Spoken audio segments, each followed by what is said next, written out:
9, 8, 7, 6, 5, 4, 3, 2, 1.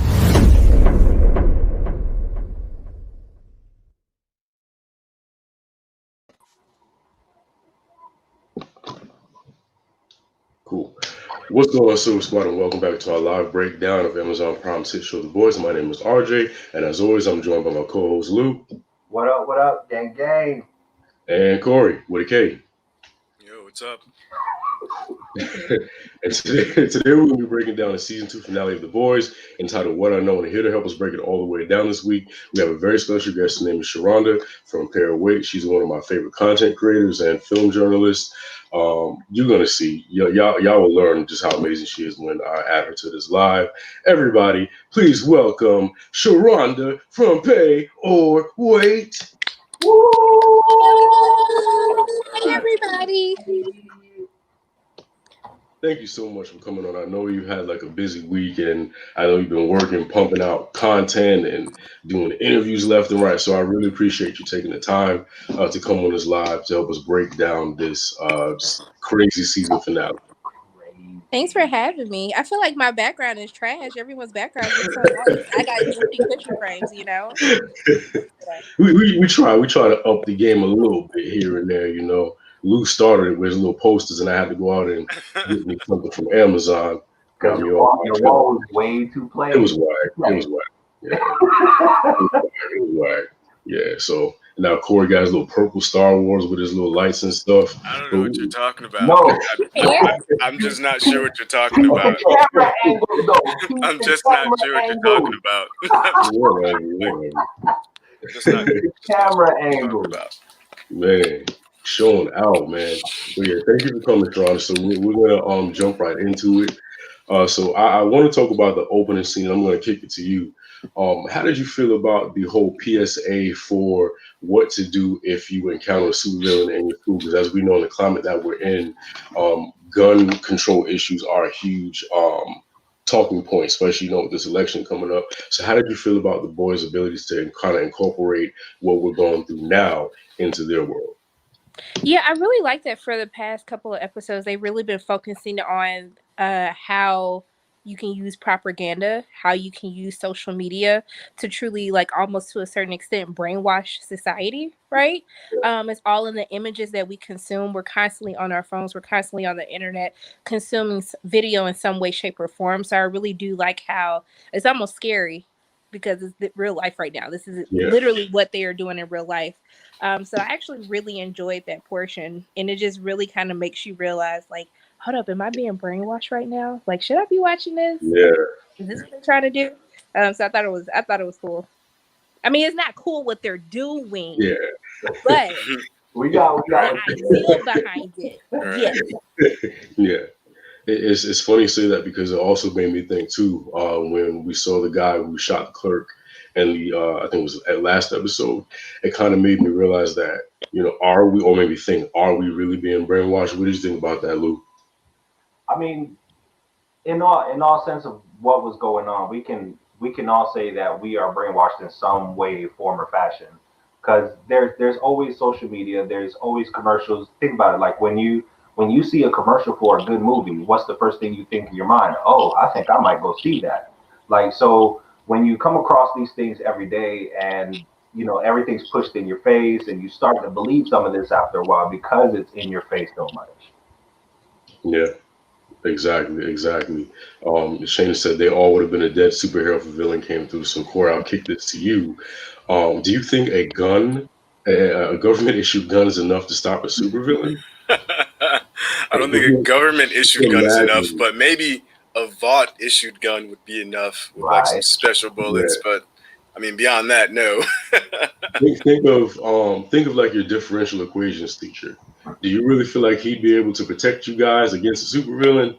Oh my God, he would be the first one out the door. I don't know. I mean, exactly. It's I think at that point, it's every man for himself. I think what's kind of confusing to me for them is, if you guys literally created the soups, why not create a serum that takes their powers away and put that in a gun so you could just like take them out? I don't know why that was such a hard concept for them to come up with.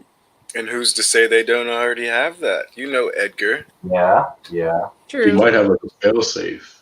He's got to have a failsafe. There is no way he's walking around so smug, like not like he's Mr. Untouchable in that company. Like he's got to have something to protect himself in some way. But I think some people just think they're just that untouchable, and I feel like he's one of those people that like. I feel like Homelander has that kind of smugness about him too, Right. as if he's untouchable. I feel like towards the latter half of the season that he didn't make it seem as though he was untouchable. I mean, even the fact that he understands that he has to work with Stormfront and Homelander to get things done. I just felt like he kind of understands what they're capable of, and I think to him it's just like, let me just be nice with them. Like, let me not show all my cards. But I feel like in the last few episodes he's kind of been like, nah, I'm low key scared, but I'm not gonna front, I'm just gonna front for y'all Okay. real quick. You don't think I'm scared. So do you think that you think his kind of superpower, so to say, is to kind of play it smart so that way he's not in any danger? Like if I sided with the right people at the right time, there's no danger for me. Okay, that makes sense. I mean, that's pretty much what's been working all the time. So yeah, it's been working for him. He's still alive, head's still attached, so it's working. I mean, he's shaking hands everywhere he goes. It's sort of like he always sets himself in a situation where it's, I scratch your back, you scratch my back. Yeah. Especially with the Fresca man. Yeah, hey, Fresca is good, y'all. I've never had Not according to A-Train and the Deep. According to the Deep, Fresca sucks. Look, when I saw him hand him that Fresca, I was like, they took it way back. That's my childhood right there, not the Fresca. I've never had one. Never had one. It's like Squirt. Have you had Squirt before? No, what's that? Who? What? Squirt. It's like one of those knockoff soda, kind of. Those knockoff soda brands. I've had a Welch's grape soda or something like that. Welch's it's like a grapefruit type of soda. Oh, grapefruit? Nah, ain't hell no. And I definitely never had that. It's good, y'all. Stop playing. Try it. She like them Frescas. First of all, y'all not gonna slander Almond Joy and tell me to try Fresca. Almond Joy is disgusting. Oh, you know what? You know what, Sharronda? We don't need you anymore. Fine by me. Oh my god.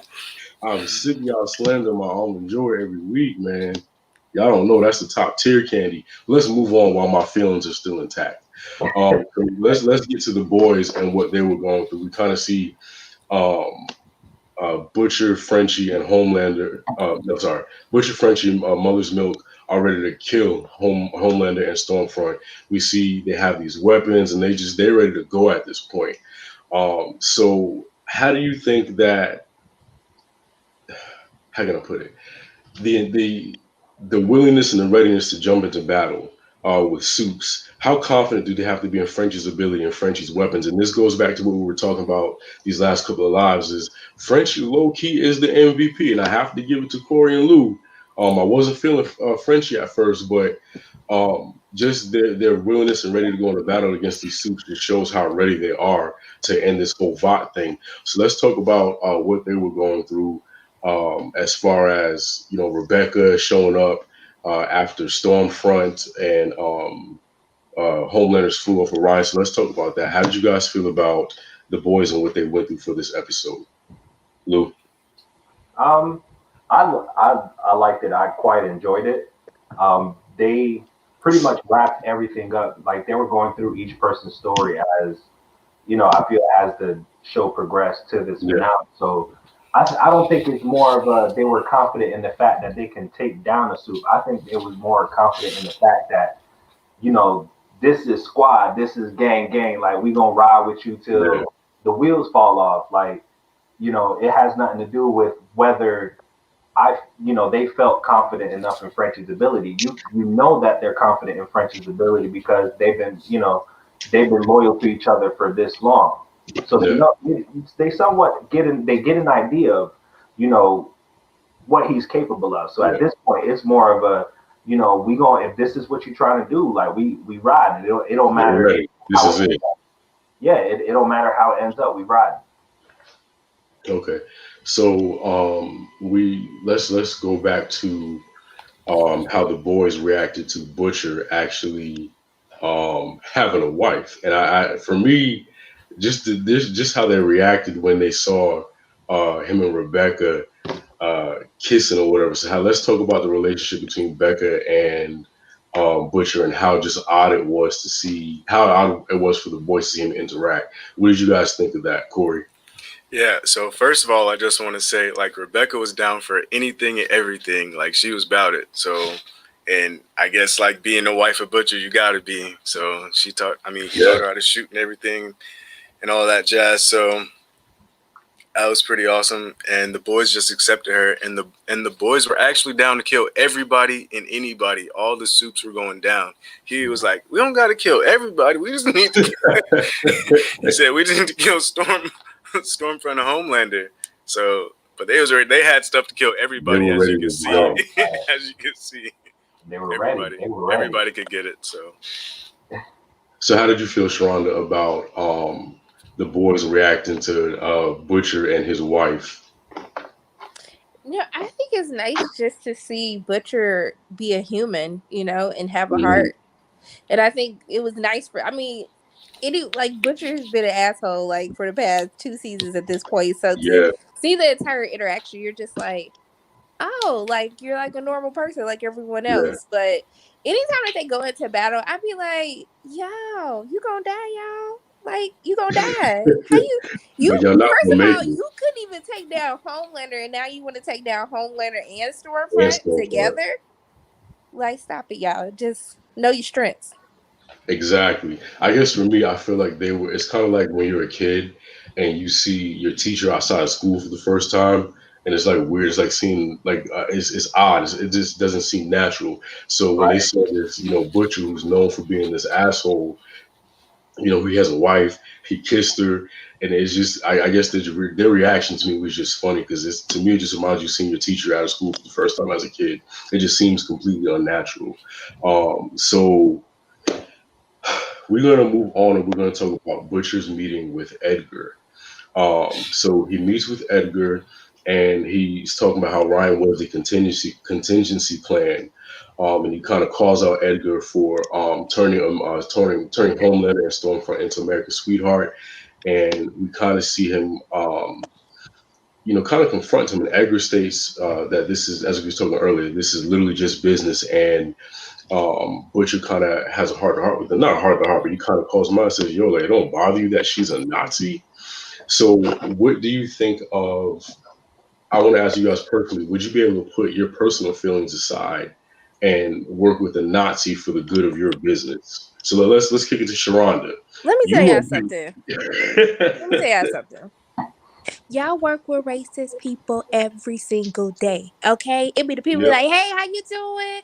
Having conversations, they racist, okay? Most of the people subconsciously are racist. So that's almost like when people are like, let's boycott this store, let's boycott this because they supported these people. We wouldn't be able to use any products. All these people out here who own corporations, like these stores we go to, these products that we support, they're racist. So like, while I was looking, I'm sure like our natural first impression was like, the reaction was just like, sir, she don't like you either. Like, she would kill you if she had the chance. But it's just like, business is business. Like, we didn't kill all these other people, so why would her being a Nazi bother me at this point? Like, all these other people that we killed, stole people's babies, turned fake people into terrorists. Like, at this point, a Nazi is nothing. Yeah, it's like, where do you draw the line at then? It's like everything's been battled to this point, so you feel like at this point he's just going to do his job no matter what because Edgar's Edgar. He got a job to do. Yeah, he got money to make, like a company to save. And by any means necessary. So basically, he's the person that does their job, clocks in, does their job, and go home, and whatever happens, happens. Yeah. They ain't trying to kill me. They trying to kill you. So like, this ain't got nothing to do with me at this point. Yeah. And I feel like I said, Edgar's all about saving his own ass, so it's not going to concern Edgar until they come for Edgar specifically. Right. And I feel like I said, like, I feel like he has some kind of contingency plan. So, he puts himself in these situations where it's, I scratch your back, you scratch my back. You do this for me, I'll do this for you, and we'll make sure this thing works out correctly. But at the same time, I always feel like he has some kind of, a backup plan for the plan, so that if he needs to, he can find his own way out and save his own ass. Yeah, I see that definitely. So let's and while all of this is going on, we see Starlight and Huey, and they're going to try to get Maeve to testify, and Maeve isn't having it. Starlight and Huey don't think that killing everyone is a solution. Like I said, they go to try to get Maeve to testify, and Maeve just isn't having it. She's tired, and she doesn't want to do anything because she feels like no matter what she does, nothing, or no matter what she or anybody else does, things are going to be never better, and they will never change. And it's kind of, I feel like Maeve's going to have a better and a bigger story arc in season 3 because we kind of see her falling into this depression. Elena's gone. She's drinking more. She's having random sex. She's smoking. And we kind of see her kind of spiraling. So how do you think the events of this season are unfolding for her? How do you think they're going to affect her in season 3, Corey? Yeah, so I thought Maeve was she was super chill about everything. And she was just sitting back and watching a lot of things.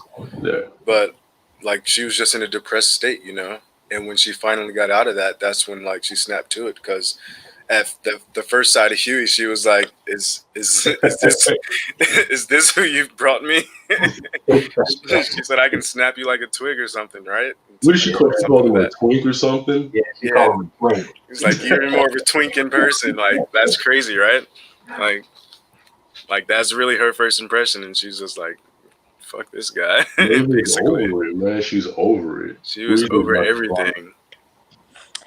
Yeah, I mean, I don't blame Maeve for feeling the way that she feels. I mean, this man has terrorized her. Threatened, kill people that she's cared about, or kill people that have shown interest in her, threaten the people that she loves. I feel her. Hey, y'all can do whatever you want to do. If you get rid of Homelander, cool. Thank you. Appreciate it. But I don't want no parts of this. I just can't do it. But I felt her too, because she just y'all just popped up on the block, okay? And now all of a sudden y'all want to be Captain Save a Ho. We want to save the world. Let's take down Homelander. And sometimes I think that Huey be mad annoying, because it's you don't even think. You don't even think about the bigger picture. Even with Starlight, she had a lot of close calls this season as well. So you coming to me as your last resort lets me know that you literally have nothing else to do to try to take him out. So this is a huge gamble, and now you're putting my life on the line. Yeah, and she even said that. She said it was suicide. Yeah, it is. She said it was suicide. Yeah. So that's probably what took her so long to think about it. She was just contemplating it. She's like, should I just live a relaxed life and keep doing what I'm doing, or just be haunted by Homelander for till I die? Right. But is it really going to be a relaxed life? That's the thing, because even though it's never been relaxed, I guess, if you put it like that, it's never been relaxed. There's nothing relaxing about it. Even when it's good, it's bad in some way. So, I don't think there would be a chance where she would get a break, a mental break. Mm-hmm. Mm-hmm. You're right. I completely agree with that. And that's why she was resorting to all those acts of destruction. It's something to take your mind off of it. Orgies, drinking, smoking. Exactly. But I think this season has always proved the main issue is there's always going to be someone stronger, right? Last season we thought we only had to worry about Homelander, and then you have Stormfront crazy behind pop up and just be like, oh, so there are really people in this world that are worse. Yeah, there's always a bigger devil, always. So we see them heading back from trying to get Maeve to testify, and then they're having a conversation in the car. We learn a little bit more about Huey's backstory, and I'm not sure because I can't remember back in season 1. But I'll be honest, with Starlight, I thought Huey's mom has passed away too. I didn't know what was going on because he never mentioned her. So I like the fact that we did get a little backstory with Huey and Starlight, and we kind of get to see them open up to each other once again. Because at one point they were kind of gelling well together, and something happened, and it seemed like they have this weird distance between us this season. And so it was nice kind of see them open up. But while they're having this intimate moment in the car and telling personal things to each other, A-Train pops up in the back seat like, "Hello, like, what's good?" And for me, I didn't understand the whole thing about getting out of the car, because he's A-Train. What are you going to do? You're better off crashing the car, really. That's what my mom went into. At least if I crash the car, maybe I can take them out with me. But these dummies got out of the car. But thank goodness he ended up. Well, let's rewind. So we go back to the Church of the Collective, and we have Edgar and Alistair, and they're having a conversation about getting the Deep and A-Train back into the Seven. And we hear Edgar tell Alistair that one is, I guess, redemption or something like that, and two is weakness. So with that, we know only one of them is getting back into Seven, and more than likely that's going to be A-Train. So we kind of overhear the conversation with who's getting back into the Seven, and we see A-Train was actually behind the door listening. So that's where we're at right now. So what did you guys think about the confrontation also between Edgar and the Deep and Alistar when he said that he knew that I was about to say the Flash. My mind, y'all. I'm sorry. I was to say the Flash. He looked like the Flash when he popped in the back of the car, though. I was like, yes. I was like, he's doing what he's supposed to do. Speedster. Yeah. Let's talk about that whole everything I just talked about. Let's talk about that one big bubble or whatever. So I'll kick it to you, Lou. What did you think about everything that happened with those situations? As far as the situation with Edgar and Alistair, yeah, it's pretty much what it is and what it's going to be. At some point, you can tell that they conduct business with each other. It's not the first time that they've conducted any kind of business with each other. They're pretty familiar with each other. So, I can for me watching the show, they don't want Deep back in there. They don't want the Deep back in there. So, if you're going to get a choice, you're going to take A-Train, but you can't take A-Train because now you're dealing with this crazy woman in Stormfront, and she doesn't like black people. So, like I said, Edgar's just in one of those situations with somebody where you help me, I help you. Like what Sharronda said, he's gonna do what he got to do his job, and go home. Right, because that's all he's there to do. I'm here to make sure that I keep the company making the money that the company has been making. And if you want to be part of it, you still got to do business with me. Yeah. But if you scratch my back, I scratch your back.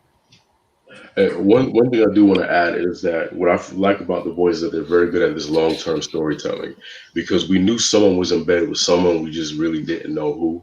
And I like the fact that we kind of got little, I guess, not hints, but I'm trying to think of the word.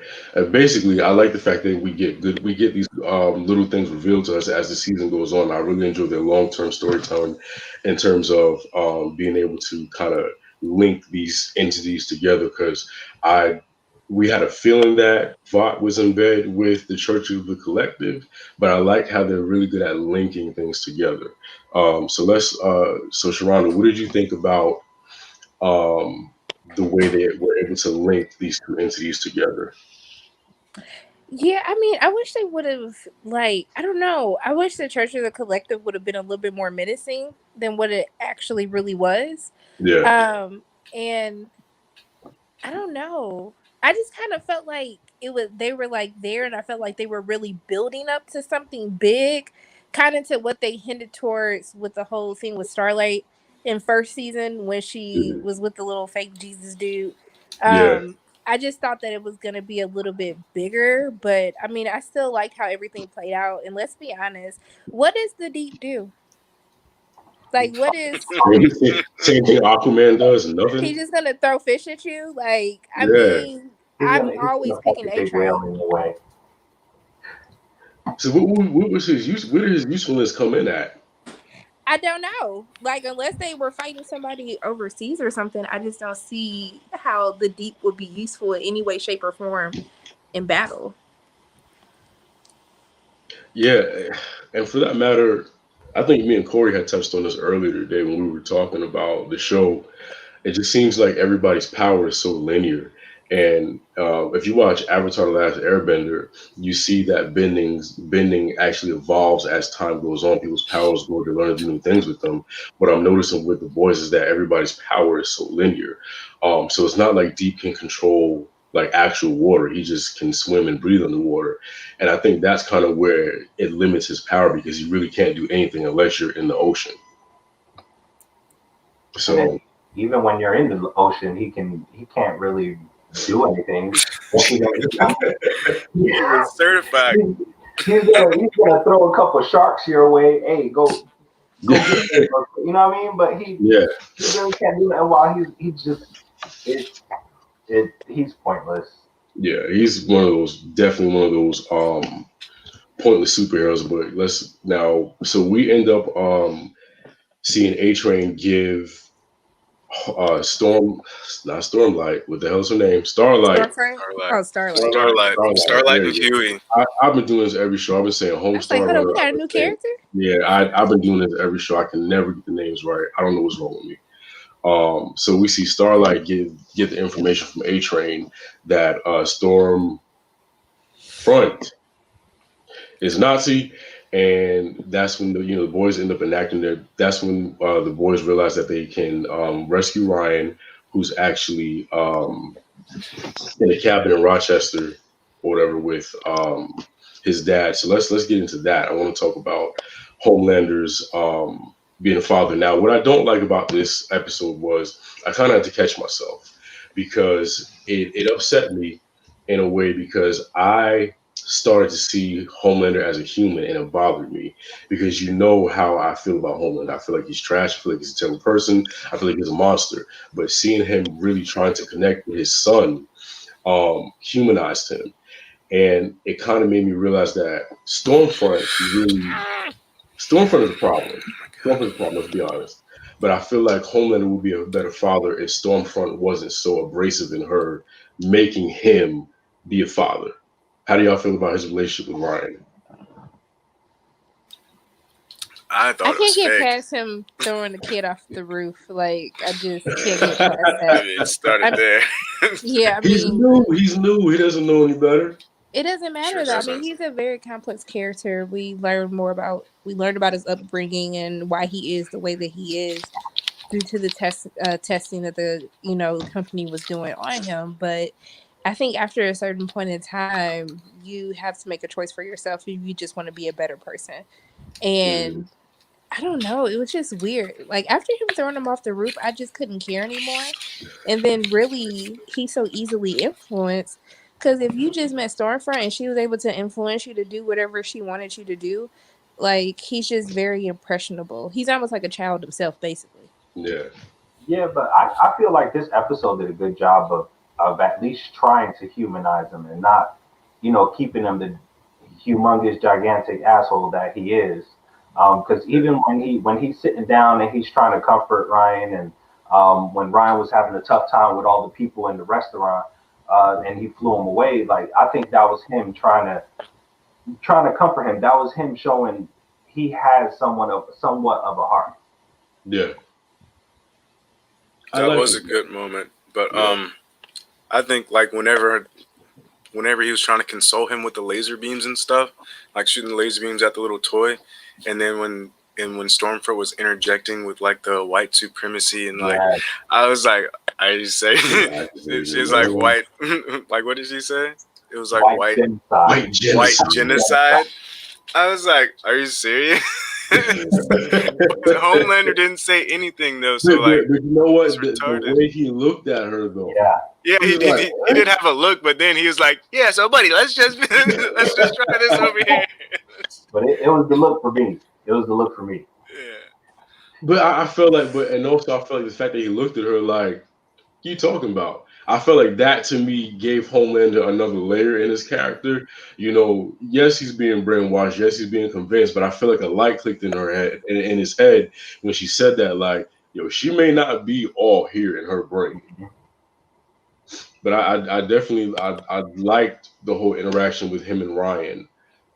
Because it kind of showed that, although he's terrible at it, he has good intentions. He's a terrible father, but he does have good intentions. And you can tell that throughout the episode when he's interacting with Ryan, that Yeah, especially in certain moments of the episode, you can see that he has a heart. They're trying to humanize him a little bit. yeah, So him trying to build that humanization where it's showing his love for his son yeah, as a father who has a son who hasn't experienced having a father in his own life. So I'm thinking like maybe he's just trying to convey everything that he thinks a father would, give his son or do for his son. yeah. Okay, I can see that. So while Stormfront He's is still trying trash to, though.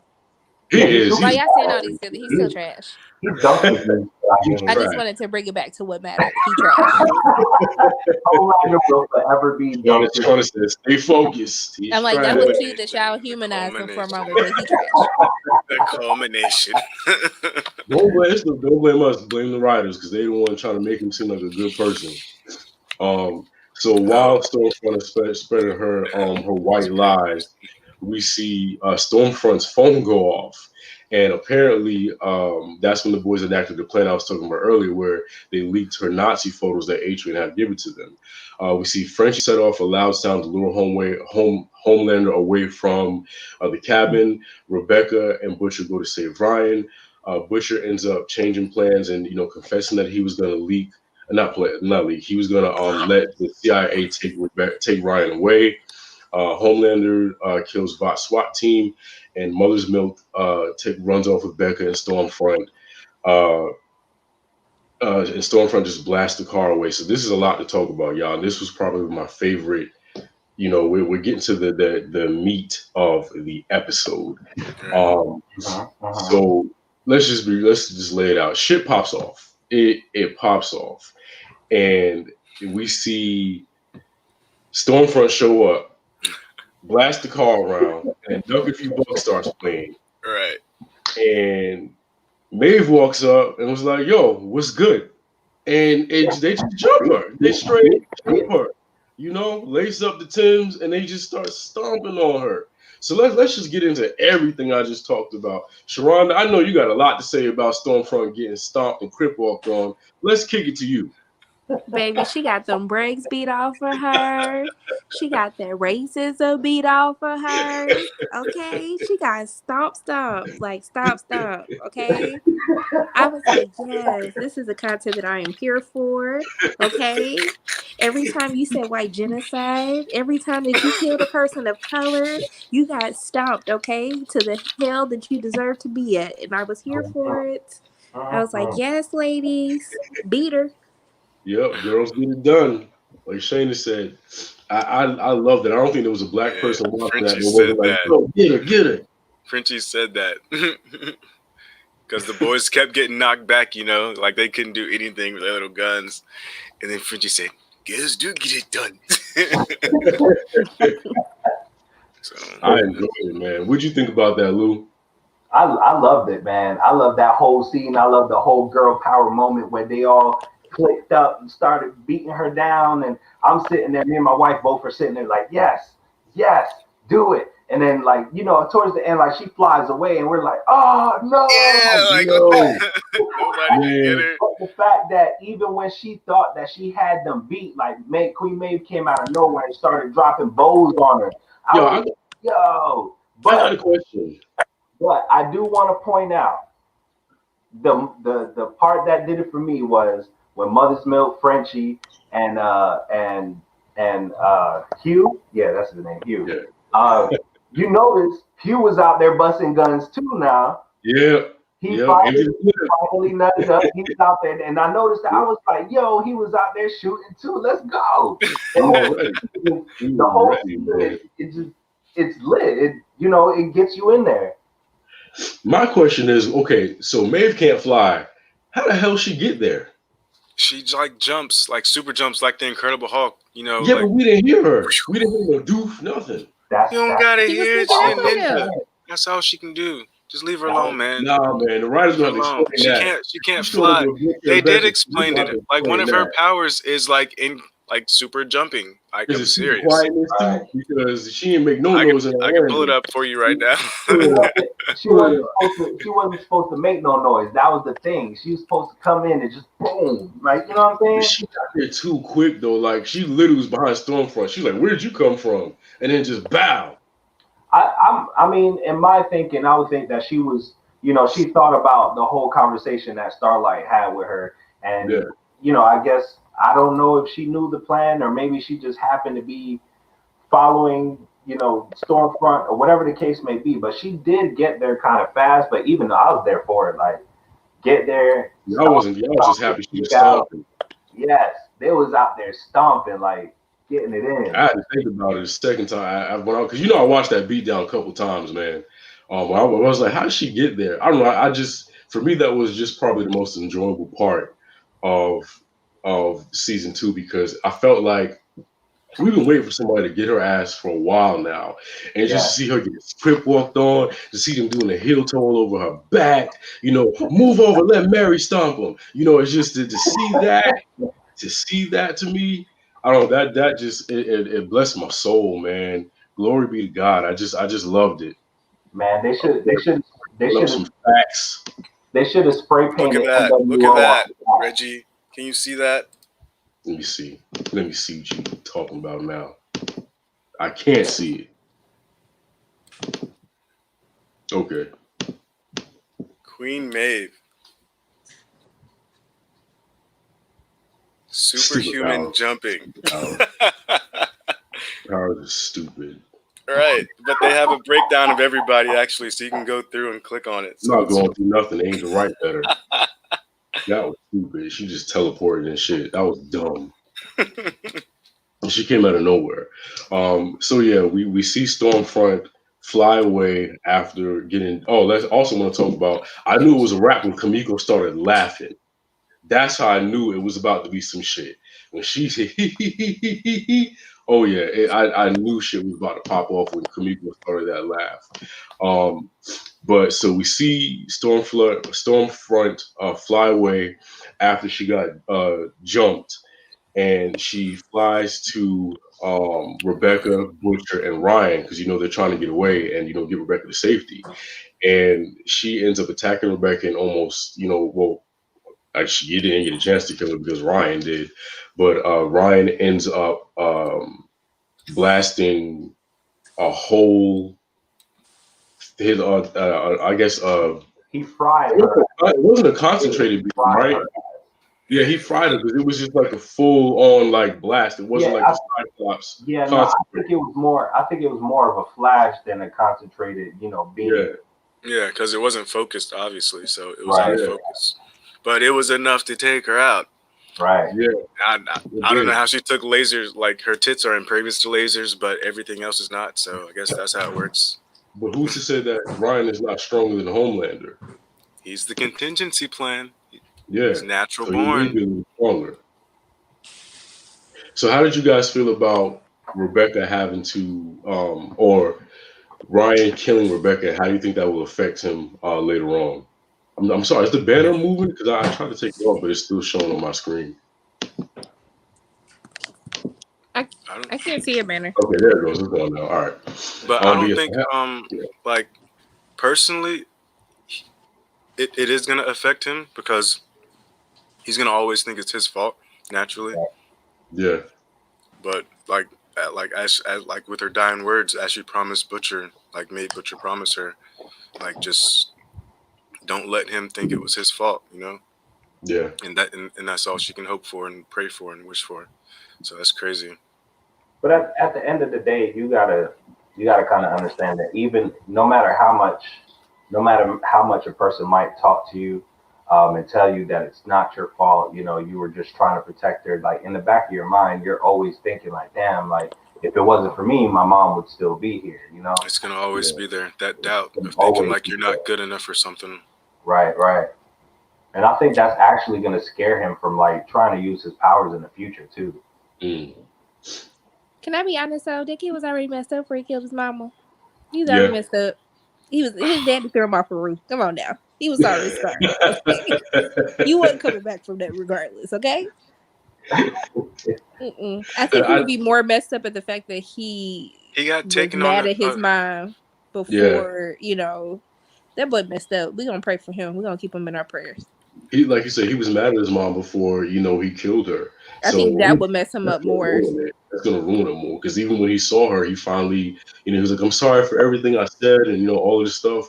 And then for you just to make it with your mom, and then you murder her, accidentally. So he's definitely. But I do agree with you in the fact that he was messed up before, not just because of the whole being thrown on the roof, but I feel like he was extremely sheltered before. And I get some people aren't used to crowds, but he really wasn't used to crowds.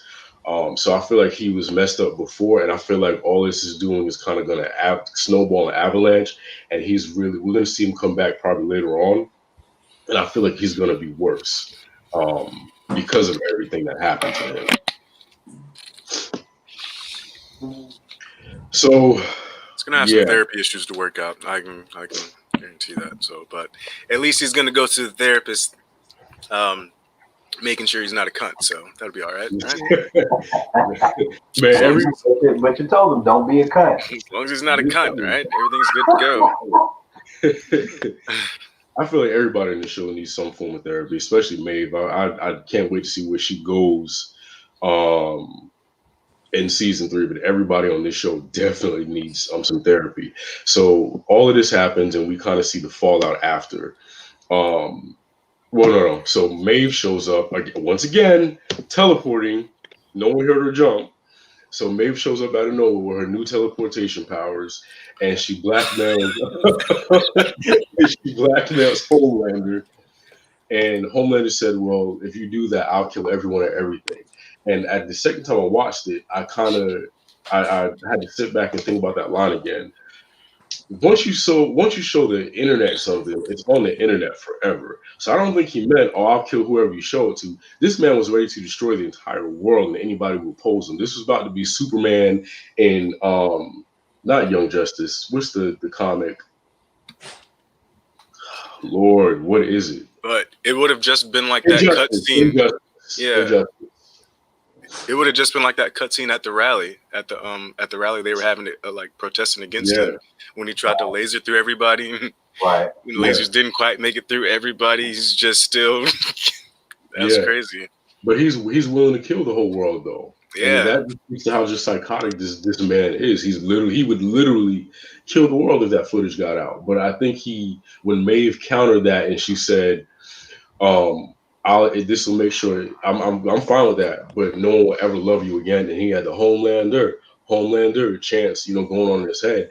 And that just speaks to, how much of a desire he has to be loved. And that, how we spoke about earlier, how he was raised by doctors and not actual parents. So, and that probably speaks to his mommy issues that he has.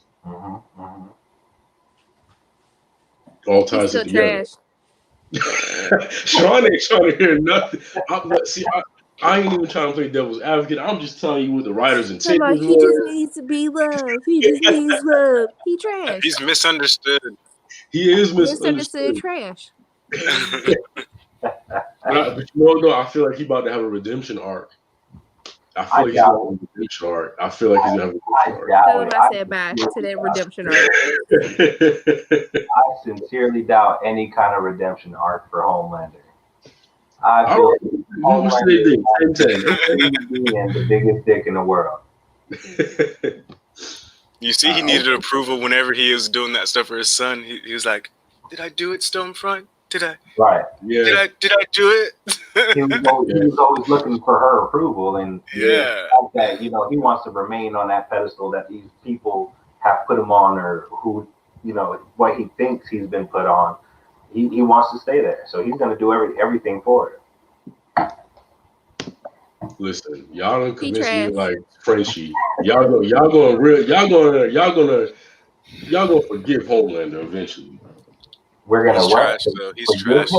Forgive him. Y'all gonna forgive Homelander eventually. Homeland. At the end of the day, Homelander is dumpster juice. I'm never going to be, take Homeland. I'm Frenchie all day, so Nah, Homelander is super trash. All right. Okay. It's 10/10/2020. We'll see season 3.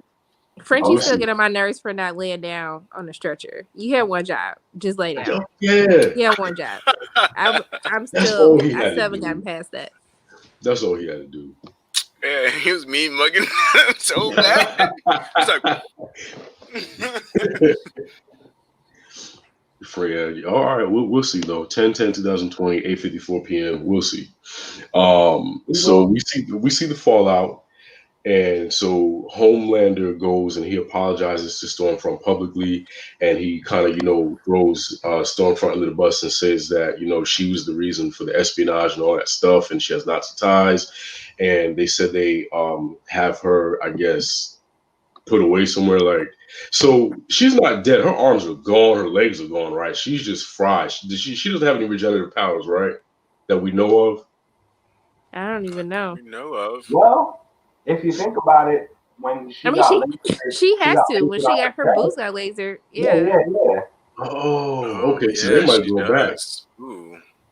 Oh But shoot, her limbs ain't can't over. grow back. Her limbs are not going to grow back, are they? If her You know what that boobs grew might be? back, I think her Yeah. limbs can. Well, her boobs didn't get lasered all the way off. Like it just right here on the chest, like it, Yeah, it's just like a third, just like a little second, third degree burn, a little bit. If she doesn't age, she can regenerate. Like if she doesn't age, then she's definitely gonna regenerate. It'll just take a long time. I feel like maybe they'll do some weird stem cell stuff with Gecko's the insurance. Gecko, right? Gecko. They'll do some weird stem cell stuff with Gecko and kind of like grow her limbs back because of that. So I don't know, but either way, I don't think this is over by a long shot.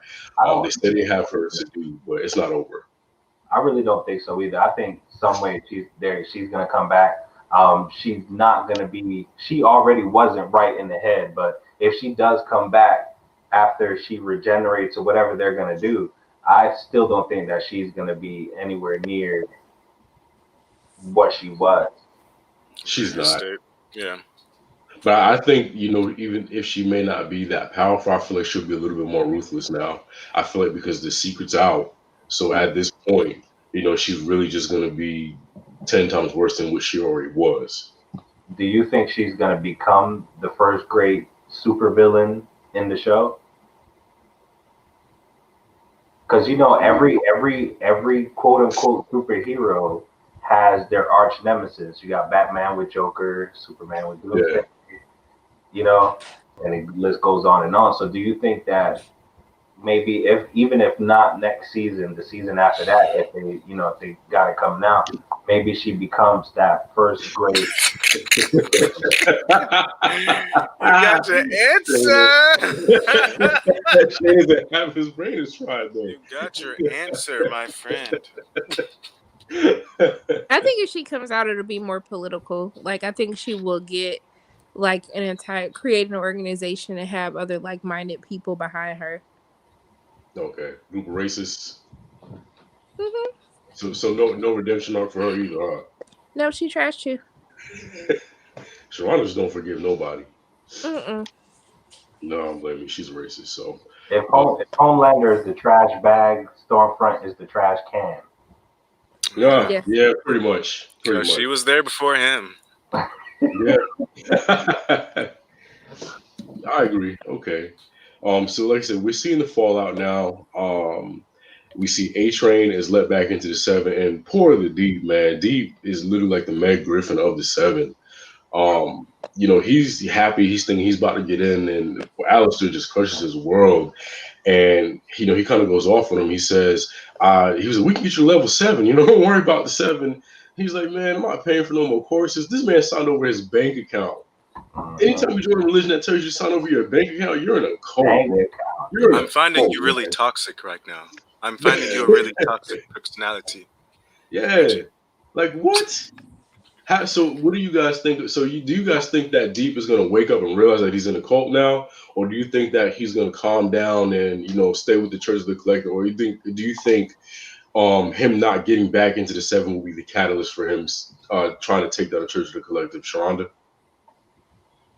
I feel like he would try to take over the Church of the Collective. I I feel especially like that now. one makes the most sense. I mean, it's easy. Like, I mean, who running it at this point? So Yeah. I think he would try to take over and become the face of the Church of the Collective and give the Seven a hard time. Good theory. That is a damn good theory. It makes sense. Okay. All right, Sharronda. There is no more Alistair. Yeah. So somebody's gonna have to step up in that role. Damn. Okay. Damn. You threw me off. Shit. He was Okay. the number one suck up. You seen what happened when he came in the room. Right. Yeah. Oh And my I mean, god. like Sharronda said, like he is the face of the Church of the Collective right now. Damn. Okay. Shit. That you threw me off. I don't know what to think now. Damn. Can't get him. That's actually really good. Okay. So let's get to the big reveal. So he's on the phone with Victoria Newman, and they're working out a deal to make the Church of the Collective have some, I guess, tax exempt status, and yeah, just they're in bed. It's like it's a coup from the inside. So they get off the phone after she asks them, "Got to set up a meeting." Yeah, we'll set it up. Yeah, call have my people call your people. Cool.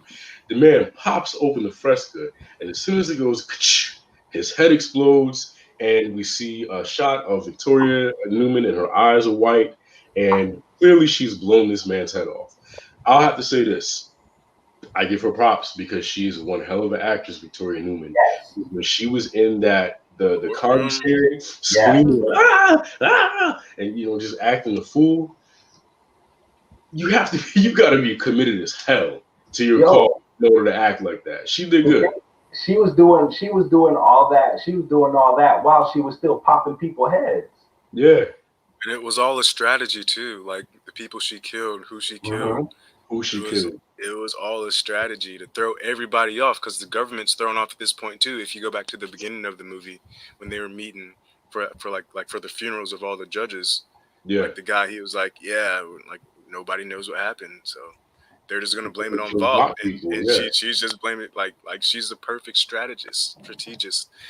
I just want to see what's gonna happen with her character. Like now she's running for Congress, and now she has a Huey on her side. How the hell what's gonna happen with that? It made me think like to what Sean was talking about earlier about like brainwashing. So it makes me think like, am I voting for somebody who's pretending to be something and they're really not? Like it kind of makes you question everything. How would you know in that situation? Wouldn't. How would you know? We wouldn't. I was getting head blown. She's the one popping these people's heads. So when she's getting in these conversations, these talks with these people, they have no idea. And I think that's what makes it better. Like, what is her underlying plan? What is she trying to get to? Okay. What do you think, Sharronda? No, I really liked her. I like that it kind of shows you, I mean, everyone is out for their own self-interest, right? And it's really the person that you side with was the least dangerous of them all for their own personal ambitions. And I'm interested to see where she's going with this. She obviously has a plan. I just don't know what it is yet. But I would like to see how everyone fits into it. I'm sure if Huey's fitting into it, is going to be some way to try to get Starlight on her side. So who knows at this point? Okay. And she's probably going to be like the puppet master. She's pulling the strings. Yeah, I was about to say that. Yeah. And she has these powers and nobody knows that she has these powers. But one thing that I was thinking myself was when the first CIA lady, when she got killed, when her head got popped, where was she at? Where was Victoria Newman at? That she was able to do that. Now, is she able to, I don't know. Like how do her powers work? Like I maybe know she was off in a cut somewhere. Yeah, like. Oh, but you know what? I just thought of something. Her and Cindy have similar powers. What if they're like related somehow?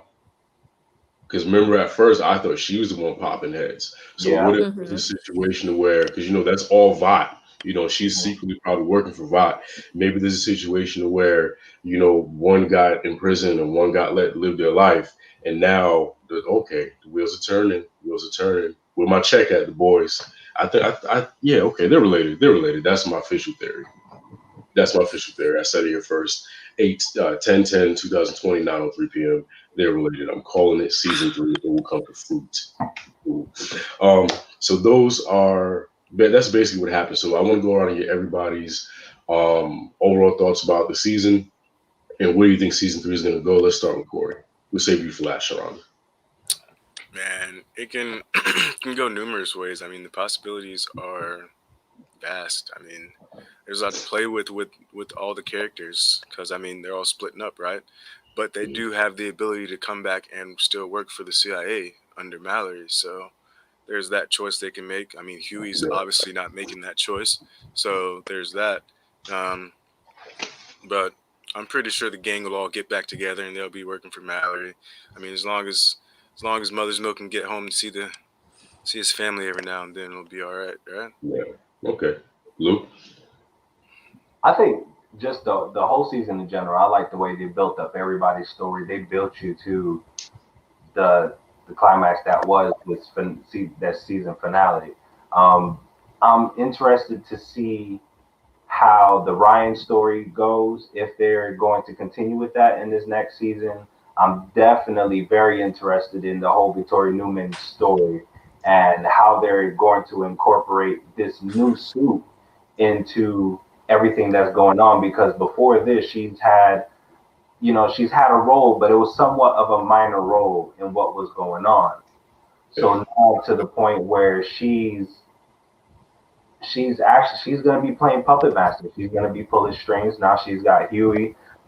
He's going to bring the boys in. He's going to bring Starlight in, and they're not going to have any idea, what's going on. Okay, cool. I thoroughly enjoyed this season. I started a little slow for me, but it picked up for me around episode 6. But as far as season 3 goes, I really want to see what happens with Frenchie and Kamiko, because I felt like we didn't really get a good build on them. We got at least them communicating and acknowledging there may be something there. Also, I really want to see them dive deep into Maeve's mental state because she's gone through a lot. Like Corey said from season 1, she's literally been terrorized by Homelander from season 1 and beyond. So for me, I'm hoping that we kind of get to see Maeve a little bit more and dive into, what makes her her. So that's what I'm hoping to go to. Sharronda, what's your final thoughts? Overall, I enjoyed this season, but I still have the same issue that I had with season 1, is that they don't delve enough into the boys. I feel like we spend the most of the season so much worried about Homelander, whoever the other big baddie is, and whoever is over the company at that time, that a lot of the side characters get pushed to the wayside. I want to learn more about Mother's Milk. I want to see more about, Kamiko. I like the insight that we got into Frenchie, but I also want to see them focus on some of the other soups. Like, they delved into Maeve, but not really, because it still had everything to do with Homelander and not really to do with herself. Yeah. So I think it'd be interesting to explore like how their parents got involved with getting them, the compound to turn them into soups. I just want to see them like establish more, do more world building instead of us always being focused on this like one issue of the season. So if they can do that, I would be much more satisfied. Word. Yeah, that's pretty legit. Yeah, but I mean, I'm just interested to see where they go from here, because I mean, there's a lot of ways that they can go. But guys, we have officially come to the end of this week's live episode of the Silver Side Live. We want to give a big shout out to Sharronda from Pay Your Way for joining us tonight. Thank you for having me. No problem at all. Let everybody know where they can find you, your social media handles, any new projects you got going on. You guys can, my project I'm working on is just surviving, just try to get 8 hours of sleep a day. But you can reach me at Pay Your Weight on Instagram, YouTube, Twitter, Facebook, all those little social media platforms. And thanks so much for having me. I really do appreciate it. We appreciate you being here. We really do. We also want to say thank you to all the viewers that's been keeping up with us this whole season. I guess Yeah. I guess you could call it a season. This Yeah. doing it this long. So shout out to everybody that's been watching. Great. Yeah. Yeah, we do really appreciate you guys watching. This will probably Yeah, be thanks for our joining last in, live guys. series. Yeah, we're probably just going to be doing regular videos from now because lives are very stressful. But we do appreciate you coming through and bearing with us through our technical difficulties and our shenanigans. Yeah, so make sure you follow our Facebook page at the Silver Site, Twitter, I'm Silver Site, and the Silver Site on Instagram. Definitely want to make sure you subscribe, hit the notification bell so that way you stay up to date with all our projects. With that being said, I hope everybody has a good night and a great weekend. Later days. All right. Gang, gang.